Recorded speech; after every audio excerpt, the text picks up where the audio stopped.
আজকে চলে যাচ্ছি আমি আমার শ্বশুরবাড়িতে। এখানে মায়ের কাছে আসলাম ৫ দিন হয়ে গেল। বুঝতেই পারলাম না টাইমটা কিভাবে কেটে গেল কত তাড়াতাড়ি। তো অলরেডি এখানে দেখো ব্যাগ প্যাকিং করে রেখেছি।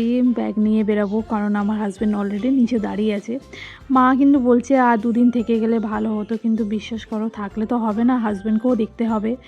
আসলে আমি এখানে আসলে ওর একটু খাওয়া দাওয়ার একটু চাপ হয়ে যায়, শাশুড়ি মা একটু পারে না, অনেকটাই অসুস্থ তো, তাই দেখতে হয় আমাকে।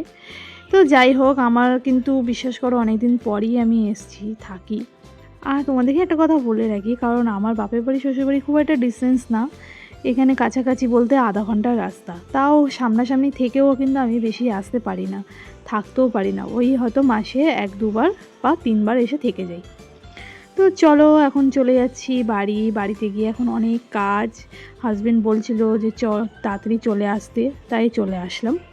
দেখো এই যে ফ্ল্যাটে আমি বাড়ির নিচে, এবার আমি বাড়িতে ঢুকবো।